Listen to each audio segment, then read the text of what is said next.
ఆయన మీ రాజేష్. వైజాగ్లో వైసీపీ నేతలు ఉక్కిరిబిక్కిరికి గురవుతున్నారు.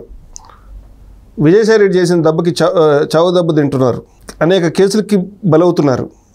ఆత్మహత్య యత్నం చేస్తున్నారు. అది ఎందుకు, ఏంటి, అది ఈ పరిస్థితి వచ్చిందనే దానిపై senior political analyst KV Prasad గారిని అడిగి తెలుసుకుందాం. నమస్తే సార్. నమస్తే అండి. వైజాగ్లో వైసీపీ నేతలు ఉక్కిరిబిక్కిరికి గురయ్యి అడ్డంగా బుక్ అవుతున్నారు పోలీసుల దగ్గర కానీ, కేసుల్లో కానీ, అన్ని చోట్ల. అలాగనే ఆత్మహత్య యత్నం కూడా ప్రయత్నిస్తున్నారు. ఎన్నిటికి కారణం విజయసాయి రెడ్డి అనేది ఒక ఇది వస్తుంది. అది ఎందుకు, ఏంటి, అది ఏం జరిగిందంటారు? బేసిక్గా స్థానికేతుడైన విజయసాయి రెడ్డికి మీరు చూశారు కదా, ఆ విశాఖపట్నం వైజాగ్ ఇన్ఛార్జ్ ఇవ్వడం జరిగింది. సో ఏదో కోతి కొబ్బరికాయ ఇచ్చినట్టుగా విజయసాయి రెడ్డి తన అనువాయులకి, లేదా తన కోసం, తన బంధువుల కోసం, ఇటు తన అల్లుడు అయినా, తన అల్లుడు అన్న అయినా, ఈ యొక్క అరబిందో గ్రూప్ ఉంది కదా, వాళ్ళ కోసం ఏ విధంగా భూ కబ్జాలకు పాల్పడ్డాడు, ఏ విధంగా అసైన్డ్ భూములు కానీ, ఏదో మిగతా భూములు కానీ ఏ విధంగా అతను సంపాదించడం అన్నది అందరికీ తెలిసిన విషయమే. అదేవిధంగా అతని ప్రోద్బలంతో, అతని యొక్క సహకారంతో కూడా ఈ యొక్క ఎంపీ, ఎక్స్ఎంపీ ఎవరైతే ఉన్నాడో ఎంవివి సత్యనారాయణ కానీ, అతని యొక్క సహచరుడు జీవి కానీ, అలాగే ఈ యొక్క అన్నంరెడ్డి ఆదిప్రాజ్ ఎమ్మెల్యే, వీళ్ళందరూ కూడా, అలాగే గుడివాడ అమర్నాథ్, వీళ్ళందరూ ఏ విధంగా రెచ్చిపోయారు, ఏ విధంగా ప్రవర్తించారు, వాళ్ళ మాట తీరే కాదు, వాళ్ళ చేష్టలు కానీ ఇవన్నీ కూడా మనందరం చూసాం. సో ఏ విధంగా సామాన్యులను ఇబ్బంది పెట్టారు, ఏ విధంగా ఒక క్రిస్టియనిటీ సముదాయానికి సంబంధించిన, ఒక చర్చికి సంబంధించిన ల్యాండ్స్ని ఏ విధంగా కొట్టేశారు, దాంట్లో ఏ విధంగా అనాధికారంగా ఎంవి సత్యనారాయణ చేస్తున్నాడు అనేది కూడా మనం చూసాం. ఇది కాకుండా సో వీళ్ళు ఈ పార్టీ వచ్చిన కాడి నుంచి కూడా వీళ్ళ యొక్క వైఖరి మనకు బాగా అర్థమైంది. ఏదో కాస్త ఏదో కొన్ని ఉచిత పదహాలు చెప్పి ఏదో బటన్ నొక్కుతున్నామని చెప్పి కొంతమందికి ఏదో లబ్ధిదారులకు కొంచెం డబ్బులు ఇస్తాము మాటున వీళ్ళు ఏ విధమైన దౌర్జన్యాలకు పాల్పడ్డారు, ఏ విధమైన దోపిడీకి పాల్పడ్డారు ఎంటైర్ ఆంధ్రప్రదేశ్ చూసింది, దేశం కూడా చూసింది. రెండోది ఏంటంటే, ఎప్పుడూ లేని విధంగా వైజాగ్ అనేది ఒక శాంతికి నిలయం అక్కడ. సో చాలామంది మీరు చూస్తే సెంట్రల్ గవర్నమెంట్లో కానీ, స్టేట్ గవర్నమెంట్లో కూడా రిటైర్ అయిన వాళ్ళు ప్రతి వాళ్ళు కూడా వైజాగ్లో సెటిల్ అవ్వాలని కోరుకుంటారు. సో వైజాగ్ని ప్రిఫర్ చేసుకుంటారు. ఆ విధంగా వాళ్ళు ఆ జాబుల్లో ఉండగాను, లేకపోతే వ్యాపారాల్లో ఉండగాను, లేకపోతే వివిధ రంగాల్లో ఉన్న వాళ్ళు కూడా అక్కడ కాస్తో కోస్తో భూములు కొనుక్కుంటారు. ఆ తర్వాత అక్కడ ఒక ఇళ్ళు పలపరుచుకుంటారు. ఆ విధంగా భూములు కొనుక్కున్న వాళ్ళు భూములు ఏ విధంగా కొట్టేశారు, ఆ ఇళ్ళు కొట్టేశారు, ఎటువంటి దౌర్జన్యం దిగారు చూసాం. ఇది కాకుండా ఎప్పుడూ లేని విధంగా కోతి కొబ్బరికాయ దొరికినట్టుగా వీళ్ళు ఈ అధికారం శాశ్వతం అనుకుని, ఆ జగన్మోహన్ రెడ్డి ఏ విధంగా అయితే నేనే ఏదో ఒక 30 ఏళ్ళు 25 ఏళ్ళు ముఖ్యమంత్రిగా ఉంటాననుకుని వీళ్ళందరూ కూడా పగటి కళ్ళు కానీ వీళ్ళు చేసిన అరాచకాలు పరాకాష్ఠకు చేరుకున్నాయి. రెండోది, ఓకే వీళ్ళు ఏదో అవినీతికి పాల్పడ్డారు, వీరు తిన్నారు, వీళ్ళు కబ్జాలు చేశారంటే అది పర్లే. అది కాకుండా ఇటు ప్రతిపక్షాలకు సంబంధించిన నాయకుల్ని, ఎస్పెషల్లీ తెలుగుదేశం పార్టీకి సంబంధించిన వాళ్ళని ఏ విధంగా ఇబ్బంది పెట్టారో మనం చూసాం. పాపం సబ్బం హరి గారిని ఏ విధంగా ఇబ్బంది పెట్టారో, వీళ్ళందరినీ తీసుకెళ్ళి, ఎంప్లాయీస్ని తీసుకెళ్ళి, వాళ్ళని తీసుకెళ్ళి, వీళ్ళని తీసుకెళ్ళి, ఆయనకి చివరికి కోవిడ్ అంటించి ఆయన ప్రాణాలు పోయే వరకు వీళ్ళు నిద్రపోలే. ఆయన ప్రహారీ గోడ పగలగొట్టారు, ఇంటి గోడ పగలగొట్టారు. అలాగే చింతకాల అయ్యన్న పాత్రుడిని ఆయన ఇంటికి ప్రహారీ గోడ పగలగొట్టారు. ఏదో ఇదైంది అన్నట్టు, డీవియేషన్ అయిందన్నట్టు. అలాగే గీతం యూనివర్సిటీ ఈ రోజున మనకున్న ఫైనెస్ట్ యూనివర్సిటీల్లో అదొక ఫైనెస్ట్ యూనివర్సిటీ. సో మూర్తి గారి యొక్క డ్రీమ్ అది, గోల్డ్స్పాట్ మూర్తి గారు. ఇప్పుడు వాళ్ళ మనవడు భరత్ గారు వీళ్ళందరూ కూడా మెయింటైన్ చేస్తున్నారు, వాళ్ళ కుమార్తె చేస్తున్నారు. కాబట్టి సో దాన్ని ఏ విధంగా పగలగొట్టించారు, దాని గోడలు ఏం పగలగొట్టించారు, లోపలికి వెళ్ళి అరాచకం చేశారు మనం చూసాం. సో అదేవిధంగా ఇప్పుడు ప్రస్తుతానికి ఎవరైతే మన టీడీపీ రాష్ట్ర అధ్యక్షుడిగా నియమించబడ్డ పల్లా శ్రీనివాసరావు గారు, ఆయన బేసిక్గా బిల్డర్, ఆయన ఏ విధంగా ఇబ్బంది పెట్టారు, ఆయన వాణిజ్య సముదాయాన్ని మొత్తం కూల్చేశారు వీళ్ళు. సో ఇవన్నీ కూడా ఇప్పుడు బూమరంగాయి. సపోజ్ వీళ్ళు నిజంగానే సత్యహరిశ్చంద్రులు అయ్యి, వీళ్ళు నిజంగానే నీతికి నిజాయితీకి మారుపేరయ్యి, సో ఎదుటి వాళ్ళని ఇబ్బంది పెట్టినా దానికి ఒక అర్థం ఉంటుంది. ఏదో సామెత చెప్పినట్టుగా వీళ్ళు చేస్తేనేమో సంసారం, ఎదుటివాడు చేస్తేనేమో వ్యభిచారం అన్న రీతిలో వీళ్ళు అన్ని డీవియేషన్సే. ఒక జిహెచ్ఎంసీ కానీ, ఒక ఏదైతే మీకు అక్కడ వైజాగ్ ఒక పురపాలక సంఘం జీవీఎంసీ ఉందో దాని యొక్క అనుమతులు తీసుకోకుండా డీవియేషన్స్. అదేవిధంగా ఇప్పుడు గుడివాడ అమర్నాథ్ కూడా గాజువాకలో ఒక వాణిజ్య సముదాయాన్ని కట్టాడు. అంటే అధికారంలో మేము ఉన్నాం కాబట్టి మాకు తిరుగులేదు, ఇది మా సొంత జాగీరు, మా అబ్బ జాగీరు అన్న రీతిలో అతను కూడా ప్రవర్తించి అతను కూడా కట్టాడు.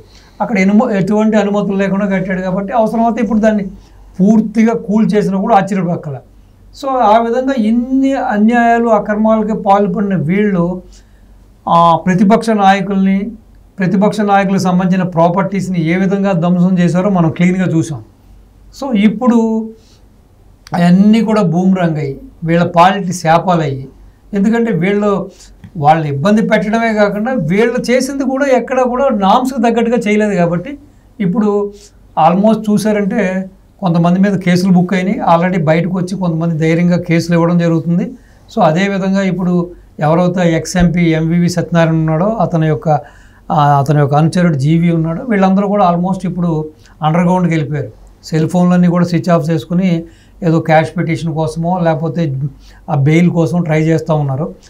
ఇంతకు మించి అధికారంలో ఉంటే ఇంక మాకు తిరుగులేదని చెప్పి ఆ అన్నారెడ్డి అదీప్ రాజు చాలా దౌర్జన్యాలకు దిగాడు. సో ఒక వివాహేతర సంబంధాలు ప్లస్ కబ్జాలు, ల్యాండ్ సెటిల్మెంట్స్, బెదిరింపులు ప్లస్ బలవంత వసూళ్ళు ఇన్ని చేసి ఏదో పెద్ద ఒక వీరుల్లాగా విర్రవీగిపోయిన అతను ఈ రోజున వీళ్ళందరూ కూడా మీద పడి తీసుకున్న డబ్బులు అడగడం లేకపోతే ఈ విధంగా కేసులు పెట్టడంతో ఏదో ఒక 4 స్లీపింగ్ ట్యాబ్లెట్స్ మింగి ఒక ఆత్మహత్య ప్రయత్నం చేసినట్టుగా బ్లాక్మెయిల్కి దిగుతున్నాడు. అంటే మీరందరూ నన్ను ఇబ్బంది పెట్టినా, మీరందరూ నా ఇంటికి వచ్చినా, నన్ను అడిగినా కూడా, నేను ఇవ్వాల్సిన డబ్బులు మీరు అడిగినా కూడా నేను చనిపోతానని వాళ్ళందరినీ కూడా ఎమోషనల్ బ్లాక్మెయిల్ చేస్తున్నాడు. సో నేనేమంటానంటే రాజకీయంలో అది పవర్లో లేకపోవడం అనేది అధికారం లేకపోతే అనధికారం అనేది సర్వసాధారణం. ఇప్పుడు మనం అది ఆట చూసుకున్నా, ఒక గేమ్ చూసుకున్నా, ఈ రోజున మనం గెలిస్తే రేపొద్దున మన ప్రత్యర్థి గెలుస్తాడు, రేపు మన ప్రత్యర్థి ఓడిపోతే మనం గెలుస్తాం. అదేవిధంగా రాజకీయం కూడా అంతే, ఆన్ అండ్ ఆఫ్ పవర్ అనేది ఉంటుంది. అది ఇంత విచ్చలవిడితనం చేసి ఇంత రాష్ట్రాన్ని నాశనం చేసి ప్రజలను ఇలా ఇబ్బంది పెట్టినప్పుడు, ప్రజలు ఇటువంటి రిజల్ట్ ఇచ్చినప్పుడు రేపొద్దున జరగబోయే దుష్ఫలితాలను ఆలోచించకుండా, రేపు వచ్చే ఈ యొక్క సమస్యల్ని ఆలోచించకుండా, ఇంకా మేము ఐదేళ్లలో కూడా మాకు తిరుగులేదు అన్నట్టుగా వీళ్ళు వ్యవహరించిన తీరు చూస్తుంటే ఈ రోజున పారిపోవడం, పెళ్ళం బిడ్డలు వదిలి పారిపోవడం, రాష్ట్రం వదిలి పారిపోవడం, దేశం వదిలి పారిపోవడం, ప్లస్ ఆత్మహత్యలకు దిగడం, ఇది చూడడానికి చాలా హాస్యాస్పదంగా లేదా? నిన్నటి మొన్నటి వరకునేమో ఏదో పెద్ద కత్తి పట్టుకుని డాలు పట్టుకుని నాకు తిరుగులేదు, నేను పెద్ద కింగ్ని బొంగుని తిరిగిన వాళ్ళు అందరూ ఈ రోజునే ఈ విధంగా ఈ చిల్లర వేషాలు చిల్లర నాటకాలు వేస్తుంటే చూసేవాళ్ళు కానీ ప్రజలు కానీ ఎంత చేదరించుకుంటారు. అంటే అన్నిటికీ స్థానిక నేతలు బలవటానికి కారణం విజయసాయి రెడ్డి అనేది.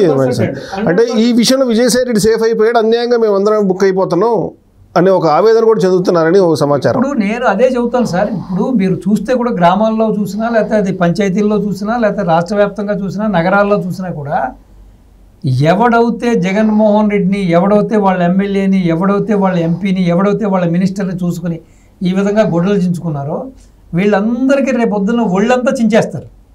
ఎందుకంటే కేసులు వీళ్ళు చేసిన ఏదో పనులకి. ఇప్పుడు ఆ త్వరగా వాడి పేరేంటి, తురగా కిషోరా, ఆ మాచర్ల సంఘటన, వాడిని తీసుకున్నా, లేకపోతే ఇప్పుడు ఆ చంద్రని చంపిన వాళ్ళు తీసుకున్నా, లేకపోతే ఈ మాచర్లకు సంబంధించిన పిన్నెల్లి బ్రదర్స్ని తీసుకున్నా, ఇలా చెప్పుకుంటా పోతే ఇది పెద్ద చాంతాడంతా ఉంటుంది. ఎవరు తీసుకున్నా కూడా ఈ కార్యకర్తలు కూడా, ఈ చిన్న చిన్న నాయకులు కూడా ఈ నాయకులను చూసి రెచ్చిపోయి ఒళ్ళు మరిసిపోయి ఆ పదవి లేకపోతే ఆ యొక్క అధికారం మత్తులో విర్రవీగిన వాళ్ళందరికీ కూడా రేపొద్దున వీళ్ళందరికీ వీపు విమానమోత ఎక్కుతుంది. ఎందుకంటే చట్టపరంగా డెఫినెట్గా యాక్షన్ తీసుకుంటారు. రేపొద్దున విజయసాయి రెడ్డి వీళ్ళు రక్షిస్తాడా? విజయసాయి రెడ్డి ఆల్రెడీ ఇప్పుడు చెన్నైలో ఉంటాడు, మ్యాక్సిమం చెన్నైలో ఉంటాడు, లేదంటే హైదరాబాద్లో ఉంటాడు, లేదంటే నెల్లూరులో కూర్చుంటాడు. సో వీళ్ళందరూ అతన్ని చూసుకుని, అతని అండర్లను చూసుకుని, అతని యొక్క ప్రోద్బలంతో రెచ్చిపోయిన వీళ్ళందరూ కూడా రేపొద్దున పుచ్చిపోవడం కాబోయాం. ఆల్రెడీ ఒకడు ఆత్మహత్య ప్రయత్నం చేశాడు. నిన్న మొన్నటి వరకు ఒక ఎంపీగా, ఒక ఒక బిల్డర్గా వెలిగిన ఎంవి సత్యనారాయణ ఈ రోజున అండర్ గ్రౌండ్కి వెళ్ళిపోయాడు, స్విచ్ ఆఫ్ చేసి కూర్చున్నాడు. అతను కూడా అంటగాగిన జీవి కూడా అండర్ గ్రౌండ్కి వెళ్ళిపోయాడు. సో రేపొద్దున ఎన్నో చిత్ర విచిత్రాలు మీరు రాష్ట్రంలో చూడబోతున్నారు. కానీ ఎప్పుడైనా సరే అధికారం అనేది శాశ్వతం కాదండి. కాబట్టి ఒళ్ళు దగ్గర పెట్టుకుని మనం మాట్లాడే మాట, చేసే ప్రతి పని కూడా చాలా జాగ్రత్తగా, ఇప్పుడు ప్రజల ఆస్తులకి, రాష్ట్రానికి సంబంధించిన ఆస్తులకి ఒక కస్టోడియల్ గార్డెన్గా ఉండవలసిన వాళ్ళందరూ కూడా ఈ విధంగా ప్రవర్తించడం అనేది పొరపాటు. ఎందుకంటే వీళ్ళందరూ కూడా కస్టడీలో ఉండవలసిన వాళ్ళని ప్రజలు ఎన్నుకున్నారు. సో కస్టడీలో ఉండి ఎప్పుడు కూడా జైలు జీవితం అనిపించవలసిన ఈ జైలు పక్షులను తీసుకొచ్చి అధికారం పెడితే సో ఈ విధంగా ఉంటుంది. కాబట్టి ఇప్పటికైనా ప్రజలు తెలుసుకోవాలి, తెలుసుకున్నారు. ఇంకా కొంతమంది ఎవరైతే మూఢభక్తులు ఉన్నారో కులం పేరుతో, మతం పేరుతో, వర్గం పేరుతో ఇంకా ఆ యొక్క సైకోఫానటిక్ ఫ్యాన్స్ ఉన్నారో వాళ్ళు కూడా రియలైజ్ అయ్యి ఇది పొరపాటు, ఇటువంటి నాయకుల వెనకాల మనం వెళ్ళినా, ఇటువంటి నాయకుల వెనకాల మనం ఒత్తాసు పలికినా, ఇటువంటి నాయకుల మాట పట్టుకుని మనం ఇటువంటి పనులు చేసినా ఇదిగో జరగబోయే దుష్ఫలితాలు ఇవే. రేపొద్దున మన జీవితాలు బుగ్గిపాలైపోతాయి, మన లైఫ్ పాడైపోతుందని చెప్పి ఇప్పటికైనా రియలైజ్ అవ్వాలి. సో కాబట్టి ఇప్పటికైనా సరే చేసిన తప్పులు ఒప్పుకొని శిక్ష అనుభవించి రేపటి నుంచి అయినా సరే జీవితంలో కొంచెం పరివర్తన చెంది మంచి మార్గాన్ని నడవాలని చెప్పి ఈ వైసీపీలో ఎవరైతే ఉన్నారో ఈ కబ్జాదారులు, భూ కబ్జాదారులు, ఈ రౌడీలు, గూండాలు అందరికీ నేను చెప్పి ఒక విన్నపం ఇది. Okay, thank you. నమస్తే అండి.